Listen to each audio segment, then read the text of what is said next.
নমস্কার বন্ধুরা, দীপাস কিচেনে আপনাদের সবাইকে স্বাগত। আজকে আমি বেলের শরবত নিয়ে এসেছি। তার জন্য দেখুন আমি দুটো বেল নিয়ে নিয়েছি, পাকা পাকা একদম হলুদ হলুদ। বেলের শরবতটা আমি বানাবো, কি করে বানাবো দেখুন। তার আগে আমি বেল দুটো ফাটিয়ে নেব। দেখুন বন্ধুরা, আমি বেলটা ফাটিয়ে নিয়েছি। খুব সুন্দর একটা বেলটার থেকে গন্ধ ছাড়ছে, পাকা বেল তো। পরে আমি ভেতর থেকে শাঁসগুলো নিয়ে নেবো চামচে করে। তার মধ্যে যেগুলো লেগেছিল সেগুলো আমি চামচে করে চেঁচে নিয়ে নিচ্ছি, বের করে নিচ্ছি।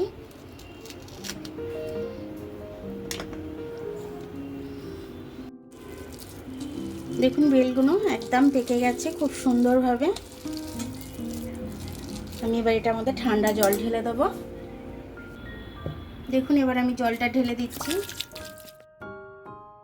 বেলটাকে ভালো করে আমি এইভাবে চটকে চটকে আমি এর গ্রেভিটাকে টোটাল বের করে নেব। দানাগুলো ফেলে নেব, কিন্তু এটার মধ্যে থেকে আমি আরেকটু জল দিয়ে বের করে নেব। এখন আপাতত আমি দানাগুলো বের করে নিচ্ছি, ছিবড়েগুলো বের করে নিচ্ছি। বেলের শরবত খেলে সবচেয়ে খুব উপকার শরীরের। এই সময় বেলের শরবতটা খেতে হয়, কারণ এই সময় বেলটা ওঠে। বেলের শরবতটা খেলে পেটটাও ঠান্ডা হয়, পেটটা পরিষ্কারও হয়। দেখুন এইগুলোর থেকেও আমি গ্রেভিটা যতটা আছে বের করে নিচ্ছি।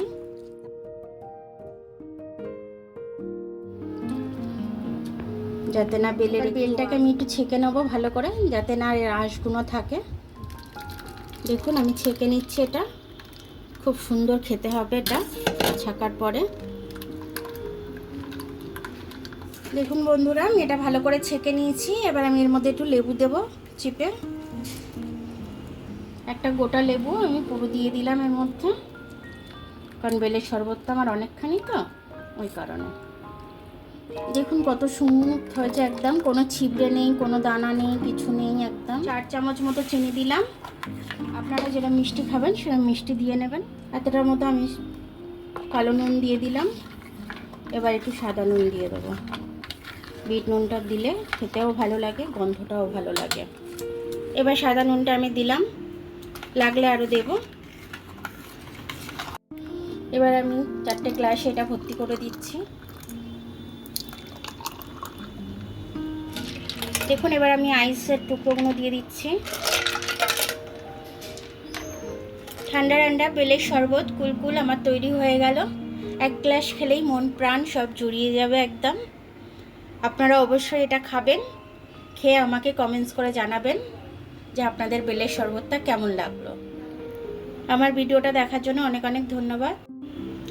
আমার ভিডিওটা যদি আপনাদের ভালো লাগে বেলের শরবতটা, তাহলে লাইক, সাবস্ক্রাইব, বেল আইকনটা একটু টিপে দেবেন। আর যদি ফেসবুক থেকে দেখেন তাহলে লাইক আর ফলোটা একটু করে দেবেন। আবার কাল দেখা হবে নতুন রেসিপির সাথে। ততক্ষণ আপনারা ভালো থাকবেন, আমি আসছি।